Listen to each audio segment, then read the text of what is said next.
আসসালামু আলাইকুম, welcome to my new channel. আজ দেখাবো যেভাবে ছোট মাছ রান্না করলে ছোট বড় সবাই পছন্দ করে খাবে। প্রথমে ছোট মাছগুলা কেটে এখানে ধুয়ে নিয়েছি। মাছগুলোর সাথে কিছু আলু অ্যাড করে দিয়েছি। এখন দিয়ে দিব কিছু পেঁয়াজ কুচি, 2টা কাঁচামরিচ ফালা করে দিয়ে দিচ্ছি রসুন বাটা, আদা বাটা, হাফ চামচ জিরে গুঁড়ো, হাফ চামচ হলুদ গুঁড়ো, দিয়ে দিচ্ছি মরিচের গুঁড়ো।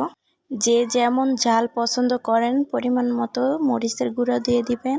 লবণ দিয়ে দিচ্ছি 1 চামচ। লবণটা চেক করে আবার প্রয়োজন হলে কিছুটা দিয়ে দেব।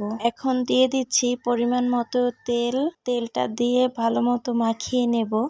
অবশ্যই চেষ্টা করবেন হাত দিয়ে মাখাতে, হাত দিয়ে মাখালে ভালো হয়।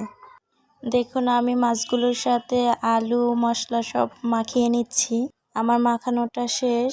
এখন একটা ঢাকনা দিয়ে চুলোটা অন করে দিচ্ছি। 5 মিনিট পর মাখানোর পরে আমি একটু পানি অ্যাড করছি। এখন কষিয়ে পানিগুলা শুকিয়ে নেব। এই রান্নাটার প্রথম থেকে শেষ পর্যন্ত খুন্তি দিয়ে নাড়তে যাবেন না, শুধু কড়াইটা ধরে হালকা দুলিয়ে দিবেন, তা না হলে মাছগুলা ভেঙে যাবে। এখন দেখুন পানিটা একদম শুকিয়ে গেছে। এখন কিছুটা পানি অ্যাড করে দিচ্ছি।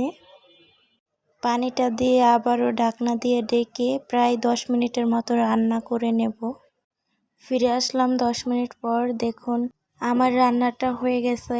আমি একটু ঝোল ঝোল রাখবো, একদম শুকিয়ে ফেলবো না, একটু মাখা মাখা রাখতেছি। আপনারা আপনাদের পছন্দ মতো রাখবেন। ভালো লাগলে আমার চ্যানেলটিকে লাইক করে সাপোর্ট করবেন, সাবস্ক্রাইব করে রাখবেন। ধন্যবাদ, ভালো থাকবেন, আল্লাহ হাফেজ।